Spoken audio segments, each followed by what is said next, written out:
This episode of Pretty Much Pop is sponsored by ZocDoc. Use their free app to search for a top-rated doctor today at ZocDoc.com/PMP.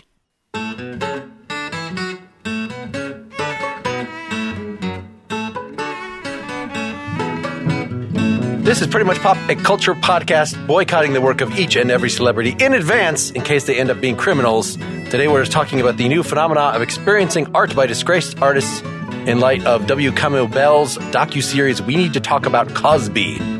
I'm Mark Linsenmeyer, unable to listen to my own work given my knowledge of my own filthy habits. My name is Sarahlyn Bruck, and I will be getting my own drink. Thank you. This is Lawrence Ware, and I didn't think of anything clever to say. I am Genevieve Joy. I am a comedian, and I have met Bill Cosby. Has anybody else met Bill Cosby or had a run-in? Yeah, I've met him. I've met him a couple times. So Lawrence writes for entertainment stuff for the New York Times. Is that why you met him? No, I met Bill Cosby when I was in undergrad. I think he came for a talk. I think he was at OU. Then he did a talk at like a conference that I was at, so I met him there. So I met him a few times. Of course, we didn't hang out and get drinks or anything.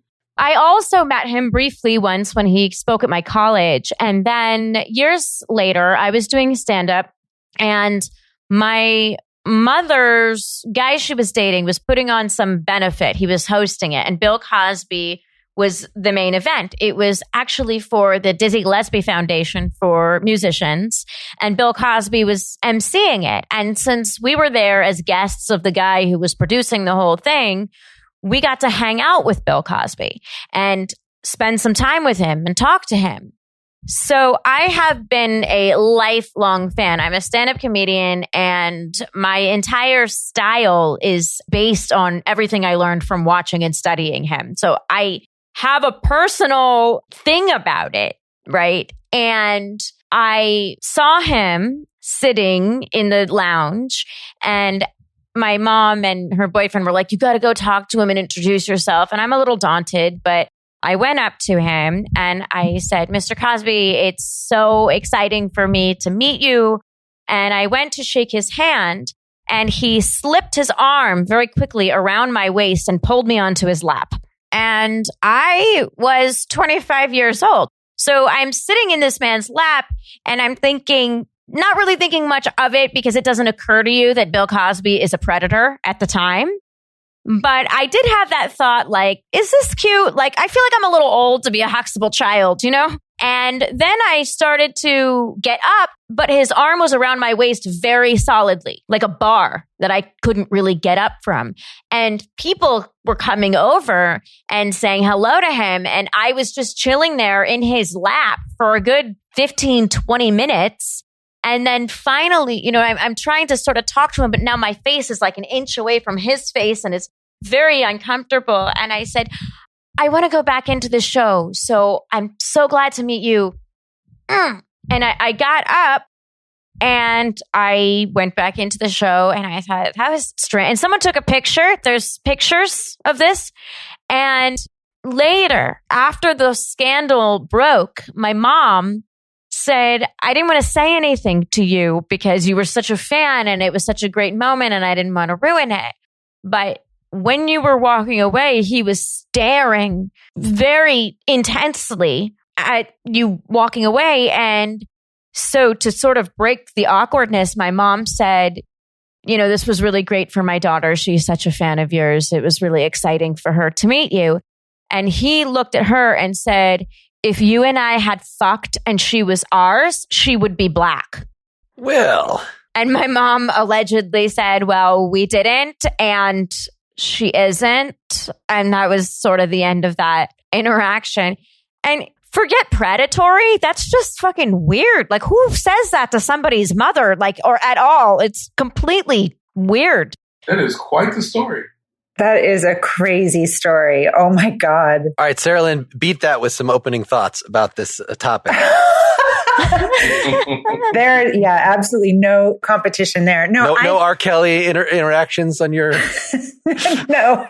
Like Kamau Bell, I'm a member of Generation X. I grew up with Fat Albert as a kid. I grew up with the Huxtable family. And actually, my whole family, we were in love with Bill Cosby. If we would go on vacation and they had HBO, that Bill Cosby himself was on repeat. Like we would watch that over and over and over again as a family. And it was, I mean, now it seems like there are lots of family friendly shows that that everyone gets something out of. But when I was a kid, my parents were not interested in like watching Different Strokes with me or watching the Dukes of Hazzard. Like they couldn't care less about stuff like that. But we all could sit down and watch The Cosby Show every single week. And it really kind of brought us all together. We all got something out of it.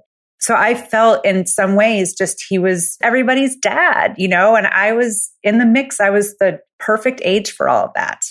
Did you have to write about this new documentary, Lawrence? No, I didn't have to write about this documentary, but when he was released from prison, I had to write about that. Opening thoughts about the topic here? I mean, I don't know that we're going to add much. With Genevieve's story, it gave us a scoop. My friend's mother used to open for him on the road. Toby Stone is her name. She was a comic for years in the 70s and 80s. And when he asked her about it, she said, yes, it's all true. And he wasn't the worst. But at the time, there was nothing anybody could really say or do. I mean, people don't like whistleblowers. I mean, she didn't know, that he was like raping people, but he always had a reputation among people who knew him as a sleaze and as a creep. I guess that's one thing that came up for me during this experience is I had maybe thought that, well, I don't know how I would act if I was the most powerful person in the world. Maybe there's temptations that if you really get that kind of ego, but knowing that like he had this complex from a very early on, from the mid 60s, like I guess I've also come to learn that any amount of power can be abused. I know somebody personally who is engaged in sort of the class action confrontation of this comic book writer, Warren Ellis, who would just get in these sort of internet relationships with various women and get them to be sexually performative, like, hey, send me videos of yourself, and then just like drop them immediately as soon as, make them feel very special, but then, clearly using them. So nothing like the Cosby, but like this is a guy with only enough celebrity to, attract a very specific brand of nerd girl that would then, but anything can be abused, so. You don't have to be a celebrity to do that. Women are conditioned to seek men's approval and to get men to like them. It's a big part of what goes into the way we breed women. And so, any girl who's slightly awkward or nerdy or lonely is an easy target for someone who can turn on the charm and make them feel important. Like, I don't think that's a celebrity abusing his power. I think that's just a dick abusing his, people who manipulate, who can spot out, like guys who intentionally go for the chubby girl in the bar because there's a better shot that they're going to get laid because that girl's not getting as much attention. People do that. It's predatory. That's just the thing that comes with being an asshole. I don't know if that's the thing that comes with celebrity. I think the idea that Bill Cosby had, that he was untouchable, that these things that were blatantly illegal were not illegal for him because he was better than everybody and he had the entire world on his side. I mean, he had every child loved him, every Black person loved him. I mean, nobody wanted this to be true. The women who came forward in the documentary, every single one of them said that they felt personally responsible for the situation that they thought that they had gotten themselves into. They felt shame. They were embarrassed. One of them said that she thanked him when he told her to get out of his house. And that is indicative of not just celebrity culture, but just our culture. It's the whole victim blaming thing. And we're ending up, somebody even said, like, we're gaslighting ourselves, which is, I think, that's the root of the problem. Did you both watch the documentary on your own, or did you watch with partners or anybody else? No, I watched it by myself. I got a screener, and so when they send you a screener, you can't I watched it probably 2 weeks before it came out. You're not supposed to watch it with anybody else, but I watched it. I watched it with my husband. I'm so glad I didn't watch it by myself. It felt like it was almost like a horror movie, Yeah, it reminded me a lot of that R. Kelly documentary that was on Lifetime. I just think there's something happening in the Black community right now where we're kind of taking to task all these guys. There's plenty more that we know about, but we're taking to task. We're starting to take to task these guys and not letting them off the hook anymore. That documentary in particular, it seemed like it was the fact that it was Bell making it, that it was taking on in a very direct way how difficult a dilemma that the Black community, Black comedians in particular, would have in, yes, he was everybody's dad, but, he did so much actual tangible good. The thing that's really difficult about Bill Cosby is the fact that I grew up, but I wasn't like hood. I grew up middle class and all that kind of stuff. And so seeing that show was essentially seeing myself on TV, and which is something I didn't really have access to before that. And so the show was very important, but it was important for inside the Black community, both for entertainment value, also because of representation. But then he was doing a lot of good stuff in the Black community. So he was giving to Spelman. He was giving to Morehouse. He was really kind of advocating for HBCUs. He was making sure that HBCUs were in the forefront of a different world. I'm in a Black fraternity. He's in a Black fraternity, different fraternity though. But he made sure that historically Black Greeks were, in the forefront. This is all new. This is all very new. And so there was this kind of uncomfortability with what we learned about him, as is evidenced by the cover, I believe it was Ebony magazine, where there's like a broken picture frame with the Cosby Show family inside the picture frame, which kind of illustrates just how complicated that is. And so Wesley Morris, he's a writer for the Times as well. He wrote a really good piece where he's kind of wrestling with the relationship that Bill Cosby has with the Black community and how we're starting to eschew these kind of demons. So, for example, we're coming to terms with R. Kelly, which, is an issue in itself. Bill Cosby, but there's also other stuff that's kind of starting to bubble up. We're starting to hold people accountable. So, like Black intellectuals, I'm not going to name because I know them personally, but, run afoul of them, and we are no longer in good relationship. But it's starting to kind of have this effect where we're holding people accountable, which means there's a lot of stuff that we're kind of having to kind of recalibrate on. So, for example, the stuff with Michael Jackson.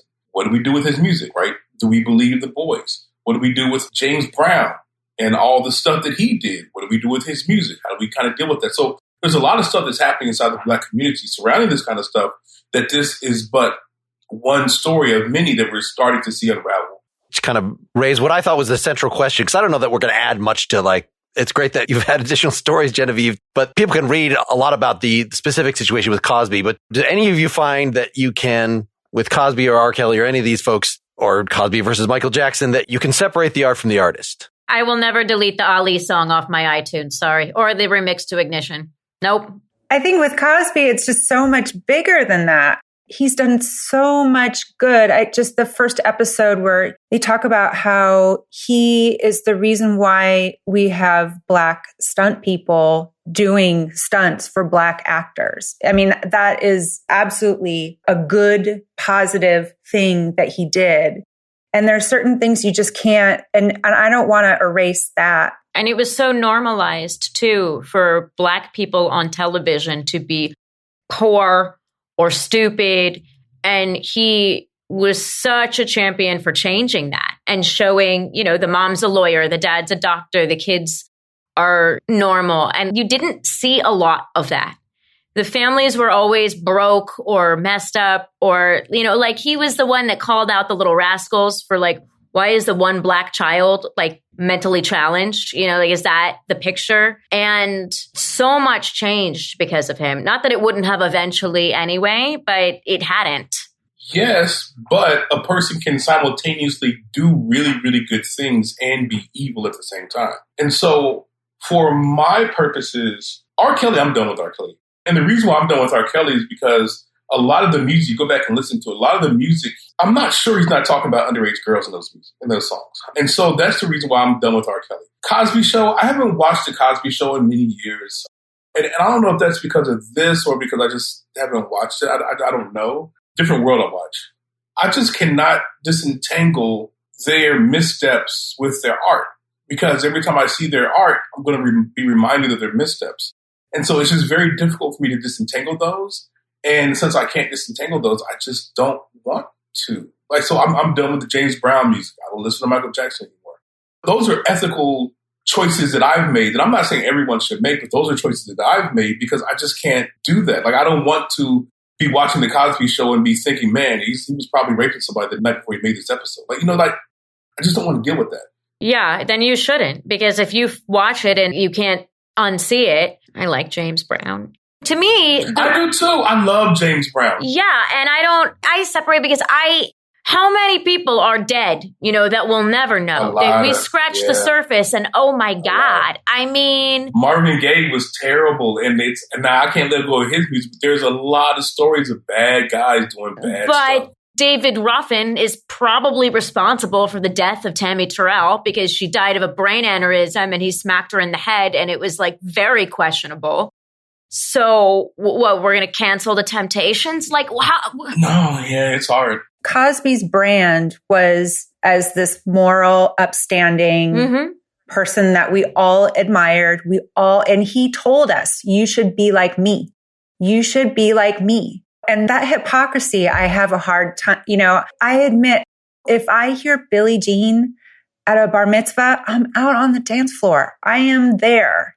I still will do it. But for Cosby, it's harder. Even though he did so much good, it's still so much harder for me because he's come across as someone that I admired, that my family admired, that everyone I knew admired.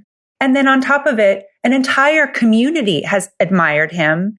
And for him to, end up being a serial rapist, it's hard for me to square that. I just can't, it's just my brain just shuts down at that point. I don't really have any desire to see his work or listen to his records ever again. First thing, Billie Jean being with bar mitzvahs, didn't know that. Good to know that they're playing those songs quite frequently. Good to know that I can go to bar mitzvah and get down. Two, I'm probably black, and that's the reason why I haven't been to one. Invite me. I'm open to bar mitzvahs. I tell philosophical jokes. But second, the thing here about Bill Cosby is that there's a whole nother thing with him. Because, I want to say it was around 2005. He went to Howard University. He gave this talk, and he was extremely judgmental. He was extremely pull yourself up by your bootstraps. Why are you sagging pants? Why are you guys thugs? You got to do better. Be the people that we want you to be. He was very self-righteous. And so to learn that he was actually an asshole behind the scenes means that all that self-righteousness is just rings hollow. But he was also right. That's a big part of the problem, is that he was right on part of it. He was right. That at the time, and I'm not going to say, the Black community, whatever, I'm not part of it and I'm not speaking on it. But yeah, people do need to do better. And yeah, there are a lot of members of the Black community who use the fact that, they're a minority as not able to get past that and not able to see themselves equal. And he was trying to make a point that yes, you are, and stop seeing yourself as lesser and behaving as lesser. Because he didn't see himself as, and he had no problem trying to make that known. And I think that is good. And even though it came from a guy who did some fucked up stuff, the message still stands. It's still coming from a guy who's rich. I don't want to get too deep into the politics of the Black community and respectability of politics, because that's what he was tracking with. The main issue is that he was right on some of the stuff.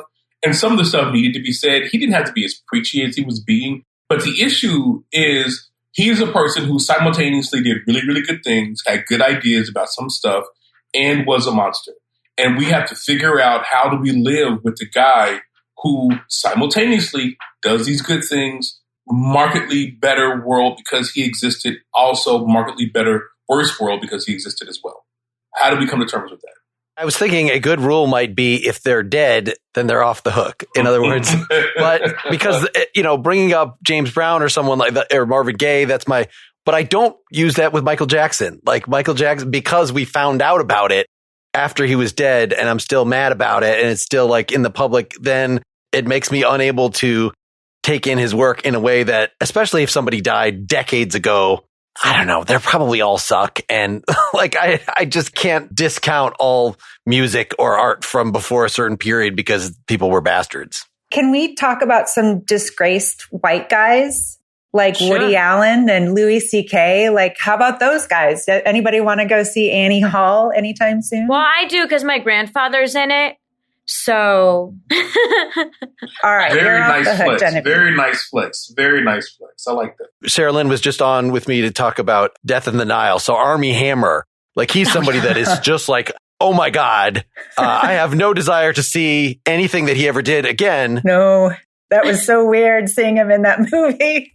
Whereas Louis C.K., and again, I don't want to sort of get us too off on the tangent of debating the merits of any one of these things, but Louis C.K. is somebody that I have more forgiveness for. And I don't know if that's because I'm a dude.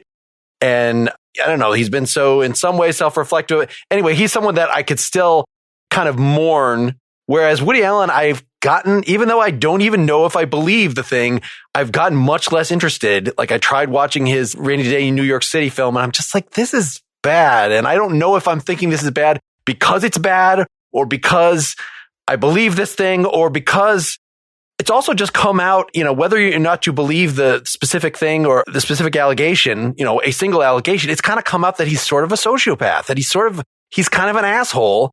All these things mixed together in just how much you want to. But I did watch the Louis C.K. Disgraced special and I thought it was funny. So I'll admit that. Louis C.K., though, first of all, he handled it well. He handled it by acknowledging it. He didn't get angry about it. He was an idiot and he behaved really badly. And for a minute, he thought that he was more important than he was. But he's a human being. He's not a sociopath going, it never happened or, it's fine. And I think that that's probably why you feel like Louis C.K. is a guy who made a mistake, absolutely was wrong, absolutely acted like a creep. But he's also an ugly guy who all of a sudden girls are interested in him and they're not really interested in him, but they're interested in meeting him and being around him. And sometimes men or people who are not used to that kind of attention and suddenly they're getting it, they don't know what to do with it and it goes to their head. And at least he was able to come back from it and go, I was wrong. And I got carried away and this was incredibly stupid and I'm embarrassed, as he should be. I see him as a person and I don't see some of these others as a person. I see others as a monster. This is all very exciting, but we need to stop for our advertiser break. First, I want to tell you about ZocDoc, a free app that shows you doctors who are patient-reviewed, take your insurance, and are available when you need them. There are some amazing doctors out there, but the only ones that matter are the ones who actually take your insurance. And ZocDoc will filter your results to show you only in-network doctors, putting you on the path to see the doctors who are right for you. And right there in the app, you get verified patient reviews and see what other real humans had to say about their visit. So when you walk into that doctor's office, you're set to see someone who gets you. You choose a time slot, whether you want to see the doctor in person or do a video visit, and just like that, you're booked. Every month, millions of people use ZocDoc, and I am one of them. So in the chaotic world of healthcare, let ZocDoc be your trusted guide to find a quality doctor in a way that's surprisingly pain-free. Go to ZocDoc.com/PMP and download the ZocDoc app for free. Then start your search for a top-rated doctor today. Many are available within 24 hours. That's ZocDoc.com/PMP. ZocDoc.com/PMP.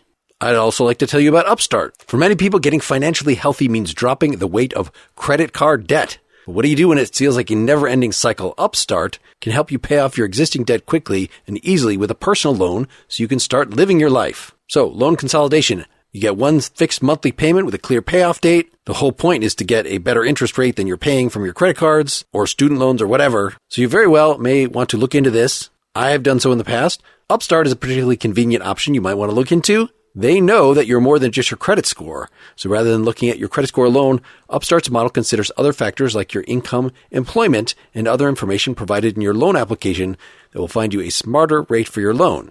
You can check your rate without impacting your credit score in just 5 minutes for loans between $1,000 to $50,000. And you can even receive funds as fast as 1 business day after accepting your loan. Find out how Upstart can lower your monthly payments today when you go to upstart.com/pretty. That's upstart.com/pretty. Don't forget to use our URL to let them know we sent you. Loan amounts will be determined based on your credit, income, and certain other information provided in your loan application. Let's get back to it. Yeah, like Cosby has been defiant he has been absolutely defiant and arrogant. Yeah, yes, that's Cosby's a great word for it. Yeah, Cosby is a sociopath. And Woody Allen has been pretty indifferent. Yes, and Woody Allen has been weirdly indifferent. And Louis C.K. is a guy who behaved badly and made a mistake and is open to fixing it. So, we can move on with him. But these other ones, there's no moving on. They're not acknowledging. That's how I feel about it, anyway. I wonder if maybe the thing with Louis C.K., now, to be honest, I really don't know that much about the dude because I kind of didn't care about him. The thing about Louis C.K. is that he wasn't like Cosby. He wasn't like Woody Allen, one of the greatest film directors of all time, also evil. Roman Polanski, for example, really, really bad guy, great film director. So those are guys who are just on a different plane. So those guys can be defined because they're so great at what they do. Louis C.K., Mark finds him funny. No, Louis C.K. is enormously talented. He's talented, but he was never my brand of comedy. Right. Personal attachment. That says so much because if somebody I don't care about R. Kelly. I've never listened to his music. And so hearing that he's disgraced, fine. I wasn't listening. I fucking cared. I was deep in the woods on that. It took me 2 years to get off that music. That Ignition remix, it goes hard. Fiesta starring Jay-Z goes hard. It took me a long time. Go Half on the Baby goes hard. He made great music. And it took me a while to get off. So I think he may be onto something that it depends upon your attachment. Because it is personal. I do feel like, and it's not that we think that, or at least I'm not delusional in this way, but there is a certain amount of a personal relationship that you have for artists that you particularly connect to. I certainly connected to Cosby when I was a kid growing up. And now I feel, at the end of the documentary, the editor from Ebony, she said, I feel sad. And I was like, yep, that's it. I feel sad. I feel sad about this. And I think I'm not an R. Kelly fan either, but I also felt like there was some processing to do with Woody Allen. I loved his movies. I connected to his art. What do you do with that? It's a new thing because we didn't used to do this before. We didn't know everybody's shit in generations past. It was behind closed doors. Which is not good. No, that's not good. No, that's not good. But this whole disgracing people and putting everything out in the open, it's a double-edged sword, all of it. My favorite actress is Joan Crawford. I was born on her birthday and I love everything love her, And that's a messy one. Everybody thinks of Mommy Dearest, right? Do I think that it's true that she was abusive to her children? Absolutely. I am sure it's all true. She grew up in abject poverty. She had severe mental illness. Dangerous, severe OCD, undiagnosed, obviously, but it's very clear in all of her behavior and all of her, in all of her memoirs and stuff that was driving her. She should never have been given those kids. She adopted these children. She should have been evaluated. She was unfit. She also used to had an account at all the local hospitals and paid people's medical bills and anonymously for years who couldn't afford their medical bills and did that. And nobody uncovered who was doing it until she died. And there were so many wonderful things. But what goes in the time capsule, Mommy Dearest, that's what everybody thinks. And even though it's true, so are so many other things. The love of her life was Clark Gable. And when his wife died, she went and had the remains brought home. The Red Cross wasn't going to do it. They weren't going to spend the money to go get this woman's remains for the family. She did it. She did all of it. Amazing things. And yet, horrible to her kids. Where's the line? Do we boycott her movies, because she was a bad mom? What about Bing Crosby, who was a known alcoholic and abusive to his family and an anti-Semite, and everybody knows it. Disney was an anti-Semite. Look at every Disney villain is Jewish, all of them. Big feet, big nose, dark hair. Every single villain. Well, and I wonder, it's just the Cosby downfall has been so huge. If he had just died in 2013 or something, all this stuff might have come out. But it would have a very different tone, and maybe it would have a tone of hearsay. Yeah, and maybe historically the legacy might have lived on. It ends up being just a piece of trivia about Bing Crosby or something. Not a lot of people. I didn't know that specifically about Bing Crosby, but I wonder how much of this will get subsumed in just sort of a general rape culture narrative. How fucked up were we as a society And, isn't it great that just like everybody was an anti-Semite before a certain, and was super racist. And I don't know. I mean, there's so much. I don't think Bill Cosby is ever going to be fondly remembered. I would be 200 years Not from after now. You've raped 60 yeah, it's women. a hard one to bounce back from. Yeah. Which is the count is probably low. It's probably a lot more than 60. Over the length of his career? Absolutely. Yeah. Does the type of art affect how, like, maybe music is a little more removed than a comedian, and being an actor, reading somebody else's lines, that's an extra step removed from actually caring about how good they are as a person? I think you're right about that, because a comedian, and actually I think an actor is less removed. I think an actor is closer than a musician, because when you watch a comedian, I'm a comedian, right? And my job is to actually connect with everybody there. It's less about what I'm saying than it is about the fact that everyone in that room feels like we're friends. And I'm creating an energy where I'm having a relationship with all of these strangers, and they all forget that we're strangers. That's how it's done. So there are people who think they have a bond with me and they don't. So imagine on a scale like Bill Cosby, the whole world thought they had a personal bond with him. So they felt personally betrayed. And you can fall in love with a character and you associate it with that person and you feel personally betrayed. I think music, there's a little bit of a veil, maybe. People expect bad behaviors from rock stars to athletes. People expect bad behavior from athletes. You don't necessarily feel like Aaron Rodgers is your friend and he let you down, with his lying about the vaccine and whatnot. I mean, I still think he's gorgeous, but that's neither here nor there. But I don't feel like he personally lied to me. Whereas if a comic that I watched every day, looked into the camera the same way he looked at me and said these things, I would feel personally lied to. Some of it is I'm a songwriter, so I would put the different types of musicians, even like if it's a Bing Crosby who's just singing, then that's just like being an actor. But if it's somebody who it's very much like a comedian who is through their lyrics, like, this is my world, this is my outlook. The appeal of me as a musician is the fact that I am trying to relate to you on this personal level. Then, of course, if the person, it's exactly like if Louis C.K., in his way of trying to relate to, ends up being a scumbag, then the same goes for Michael Jackson. Was sort of a hybrid, that he had original stuff, but a lot of his thing was, as showman. And you could at least be like, well, there was some point before which he had not done anything horrible. And so I should be okay with the Jackson 5. When he was 7? What about Eric Clapton? I think recently he's racist. He's racist and an anti-vaxxer. He's a denier. I think he's shown his true colors recently as well. I mean, Eric Clapton is so weird. His appeal was always just, I have a really emotive way of playing guitar. And I've never really loved him as a singer-songwriter. Like, that was not the point. Bob Dylan, with this new stuff coming up about, granted, maybe this is another one of those rape culture things that if I dismissed every single person who in 1968 had a 13-year-old groupie, well, then that's like, screw Led Zeppelin, screw all sort of the classic rock bands. No. And I'm not quite willing to go, like, I hope more of those people are held responsible. Wait, stop.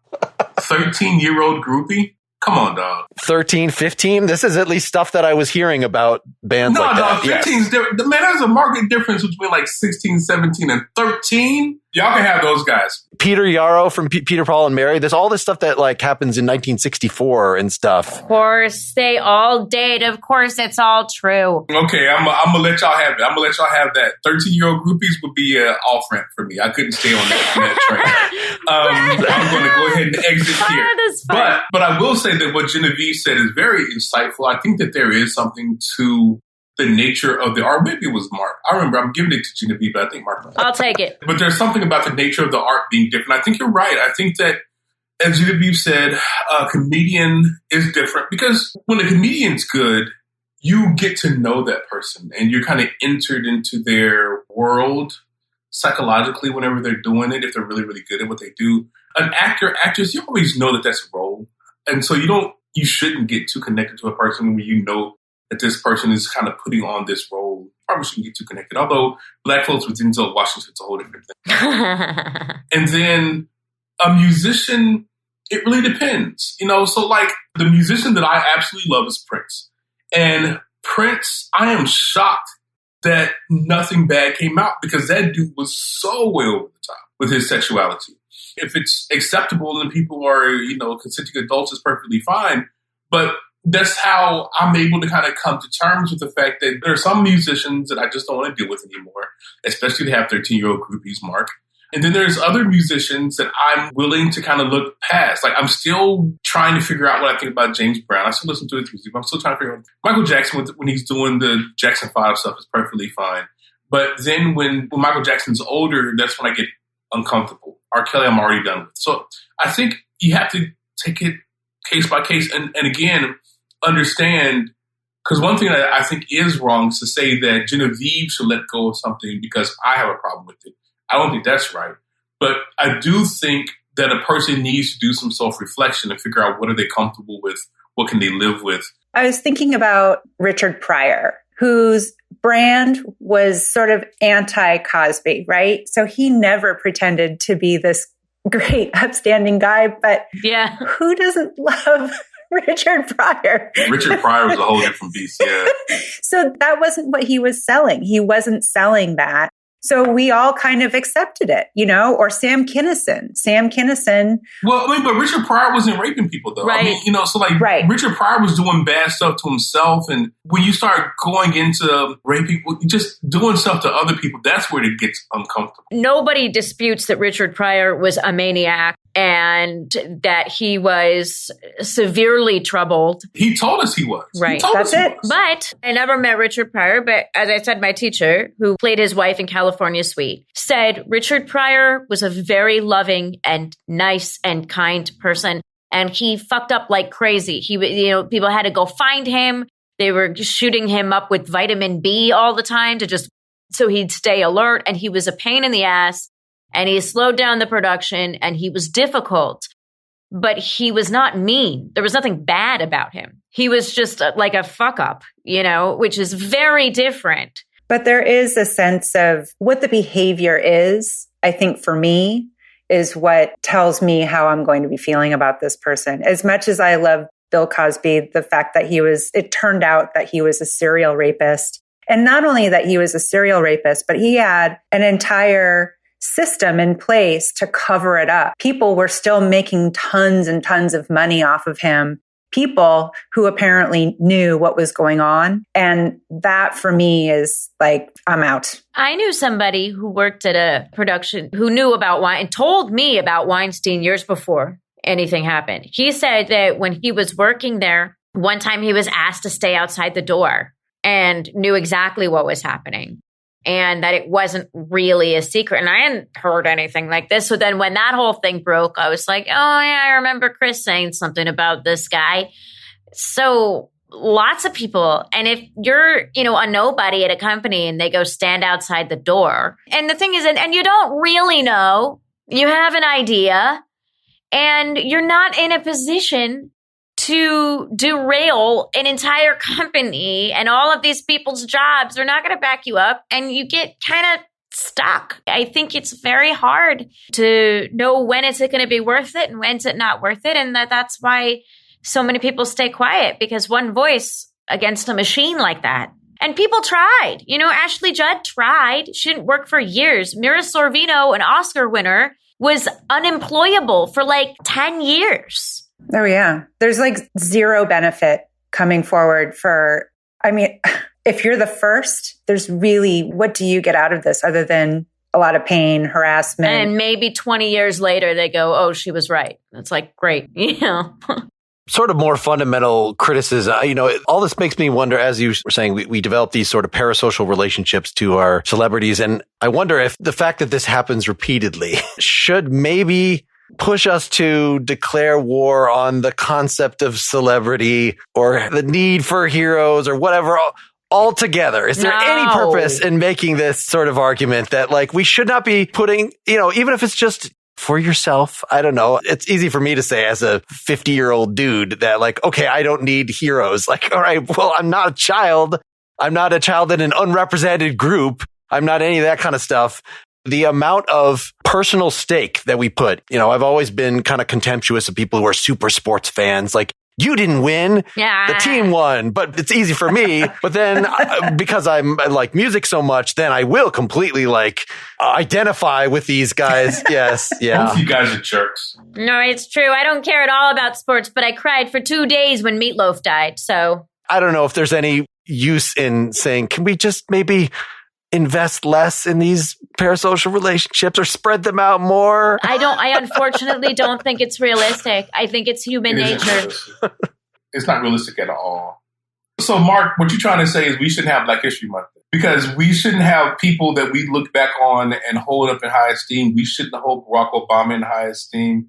We shouldn't hold Michelle Obama in high esteem. We shouldn't hold anybody in high esteem. That's not the same. Esteeming is not the same as a parasocial relationship. No, that's what he said. It's a parasocial relationship is actually more like... We shouldn't have... Wait, let me finish. You shouldn't have these parasocial relationships. And so people do have these parasocial relationships with contemporary great Black people. I think that's a very nuanced argument. I think he means more celebrity in general versus... The Obamas versus R. Kelly. I mean, the Obamas are people that actually did things for the country that, were... Wait a second. Okay, wait. R. Kelly did stuff too, but he was a bad guy. Go ahead. And Bill Clinton was a fucking sleazebag, Yeah. And he was a great president. This is going to happen. People are going to betray our trust in this way. And, the fact that I, for a while, had wow, everything Bill Clinton says, that's pretty good. I'm so glad that somebody's out there saying these things in the world. And then you find out he's a sleazeball and now you don't know what to say. So I'm asking then, it sounds like you're making my point for me. I don't think you can get rid of those relationships personally. As Genevieve has already said, it's just human nature to, even if you wanted to get rid of this parasocial relationship, it's human nature to say LeBron James is great. I like LeBron James. Jay-Z is great. I like Jay-Z. Whatever. Right? It's human nature. So I don't think it's possible to do that. But I do think that what we do need to do is be willing to cut it off once we find out that a person is bad. That's where the issue comes in. That's what's difficult, is for people to make that leap and say, Roman Polanski did bad stuff. I'm done with that guy. This person did bad. Woody Allen did bad stuff. I'm done with that guy, although I'll hold on to that movie that her grandfather was in. Right. I mean, so the issue is that are we willing to cut off these parasocial relationships, not necessarily by getting into them? Well, here's another question, though. Should people in entertainment be held to a different standard than other people? Because if you have a emergency and you call the police and a cop shows up and you happen to know that cop is mean to puppies and kittens, are you going to say, find me a different officer? You can't help me? That may be an extreme analogy. Celebrities are already held to a different standard than us anyway. I mean, Bill Cosby is out of jail because of a quote unquote technicality, or I guess it wasn't really a technicality. It was called something else. But, he wouldn't have struck that deal back in 2004 or whenever it was if he wasn't already a very powerful, rich, influential person. You and I would not have gotten that same deal. So he's already playing by different rules than we all are. And he knows it. The fact that we've got a system in place that allows predators like this go under the radar for most of us for so long is what the problem is. We are going to hold certain people up because we project our hopes and dreams on people like the Obamas. Of course, we're going to do that. But I don't even want to say Barack Obama does anything wrong. But if somebody that we all admire does something wrong, we are blindsided. I think that, we've got a whole system in place that helps us raise them up. And they stay there because they make a lot of people very rich. Yeah, maybe it's just a matter of the too big to fail sort of thing, that there was so much, this is why Cosby was just such a nice, clear case and was so wonderfully presented via that documentary of how much stake that we as a culture had in this guy. And that's the kind of centralization of attention. That's the thing about celebrity that I do not like. I like the fact that culture is sort of broken down. So there are more niche celebrities. Again, these people can abuse their power too. They can have very powerful parasocial relationships and abuse those and let people down. But, at least we wouldn't have a whole industry defending a dude or something like we had with Cosby. I mean, Bill Cosby had a show ready to go on the air, right? Didn't he was making a show for NBC when women were starting to come forward. Any final thoughts related to this figures that we have not named yet that we can sort of go around one last time? Genevieve, thank you so much for sharing your... I would like to let it be known on public record that Kevin Spacey always made my skin crawl. I was not shocked, not a bit. I mean, I would have rather had been wrong, but always. Ugh. Just throwing it out there. Thank you for that. I'm just going to say that this has been a very fun conversation, and I'm not sad at all. Good. Sarahlyn, any final... Of course I'm sad. Of course I'm sad. You guys I got to go home and like look at R. Kelly music and like not listen to it. Thank you for that. It's a great conversation. Hope you enjoyed it. This has been a good conversation. I was nervous, actually, to be honest, about talking about all this stuff out loud because I'm still processing. I feel like I still don't know what I think about it. I still don't know what I think about Woody Allen, and I canceled him back in the early 90s. I just feel like this whole culture that allows this to happen is what I'm most sad about. Well, I think that that's very valuable, and I think that more people feel like that than don't. I agree with Lawrence for the most part of you decide what you can live with and but I'm also open to being convinced that if I'm letting Louis C.K. off the hook too quickly or some of these other people, I'm open to the fact that maybe that's because I'm a white dude and I'm in my particular position and am not being properly sensitive to something. So that's not that I'm just going to like, anytime anybody objects to anybody, that I'm going to say, okay, yes, they're canceled. They will no longer be a part of my life either. It's at least a decision you have to go through and try to think for yourself. But something like everybody else, I'm probably still trying to figure out and operationalize this. And in many cases, give people this is something we're just as a culture of how can people reform that if this was, judged as a systemic problem, you made a mistake, there has to be some sort of mechanism of forgiveness, but that's something we have not figured out yet. I think it depends on the nature of the crime and the person behind it, and the motivation of the person behind. Again, like I could see Louis C.K. never pulling this shit again.